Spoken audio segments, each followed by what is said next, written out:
मसीह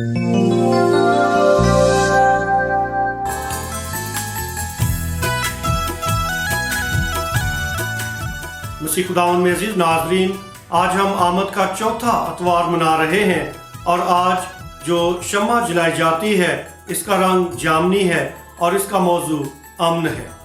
खुदा यीशु मसीह जो अमन का शहजादा है वो नज़दीक तार होता जा रहा है, उसकी आमद इंतहाई करीब है और हम आज की तलावतों पर गौर करते हैं। और आज की जो पहली तलावत है जो कि इशाया नबी के सहीफे में से ली गई है।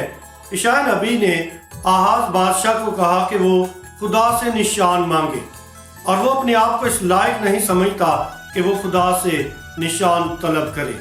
और इशाया नबी से कहता है कि देख एक कुंवारी हामला होगी।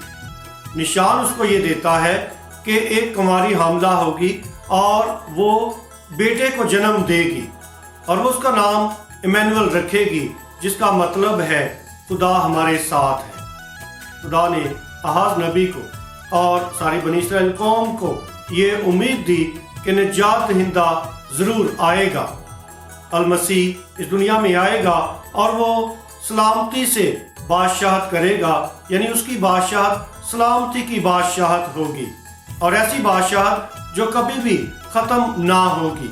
और आज की जो पाक अंजील है इसमें हम इशाया नबी की पेशन गोई पूरी होती हुई देखते हैं। खुदा का फरिश्ता हज़रत यूसुफ पर ज़ाहिर हुआ और वो उसको कहता है कि देख कुंवारी हामला होगी, उसके बेटा होगा, तो उसको अपने घर ले आने से ना डर। अब की पाक अंजील में हम सुनते हैं कि खुदा हज़रत यूसुफ की मदद और रहनुमाई करता है ताकि वो खुदा के मंसूबे को पूरा करे। हज़रत यूसुफ जब सो रहा था तो खुदा ने उस पर यह ज़ाहिर किया कि मुकस्सा मरियम रूह कुदस से हामला है।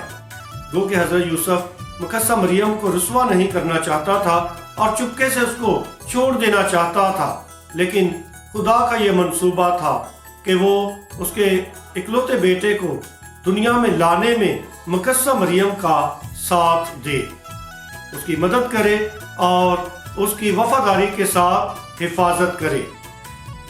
और लिखा है कि जैसे ही वो नींद से उठा उसने वैसे ही किया, ताकि इशाया नबी के सहीफे के मुताबिक जो उसकी बाबत लिखा है वो पूरा हो कि देख कुंवारी हामला होगी, उससे बेटा होगा और वो उसका नाम इमैनुअल रखेगी, जिसका मतलब है खुदा हमारे साथ है।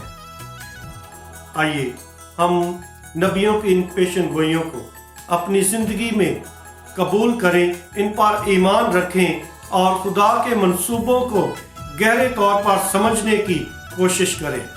बहुत से खुद साख्ता पादरी हैं जो अपने आप को नबियों से बड़ा समझते हैं, नबियों की पेशन गोइयों पर भी गौर नहीं करना चाहते और ना वो बाइबल मुकद्दस को ठीक तरह से समझते हैं और ना इस पर ईमान रखते हैं। इसलिए वो मुकस्सा मरियम की जो वाजिबी इज्जत और ताज़ीम है वो भी नहीं करते। इसलिए मैं अपने तमाम बहन भाइयों को ये दावत देता हूँ कि आप नबियों से बड़े होने का दावा ना करें, नबियों से ज़्यादा खुदा के कलाम का इल्म रखने का दावा ना करें, बल्कि खुदा के पाक कलाम जो बाइबल मुकद्दस है इस पर ईमान ले आए और नबियों की जो पेशन गोइयाँ हैं जो मुकस्सा मरियम में पूरी हुई।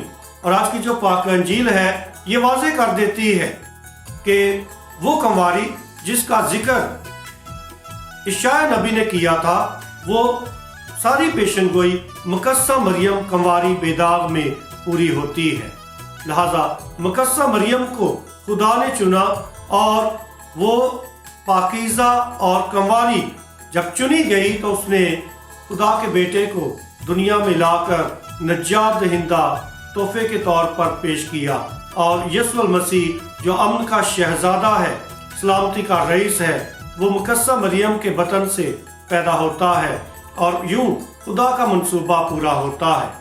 लिहाजा हज़रत यूसुफ जो कि एक हलीम और फरोतन बड़ई है और मुकस्सा मरियम जो एक हलीम और फरोतन दशीज़ा है, कुंवारी है, इनके ज़रिए निजात दहिंदा दुनिया में आता है, परवरिश पाता है और दुनिया का नूर बनकर इस दुनिया में आ जाता है। लिहाजा ज़रूरत इस बात की है कि हम मुकस्सा मरियम जैसी हलीमी को और फर्मा बरदारी को अपनी ज़िंदगी में अपना लें। हज़रत यूसुफ बड़ई जैसी जो कि एक मेहनत कश था, हलीम और फरोतन था, ऐसे मेहनत कश जज्बे को अपनी ज़िंदगी में अपना लें और वैसी ही हलीमी और फरोतनी को अपनी ज़िंदगी में अपना कर एक दूसरे के लिए अमन और सलामती का वसीला बन जाए। खुदा हमें ऐसा करने की तौफीक दे। आइए हम ईमान के इन बेदों पर गौर करते हुए यीशु मसीह के जन्मदिन को, निजात की ईद को मनाने के लिए अपने आप को तैयार करें। आप सबको आमद का चौथा इतवार बहुत बहुत मुबारक हो।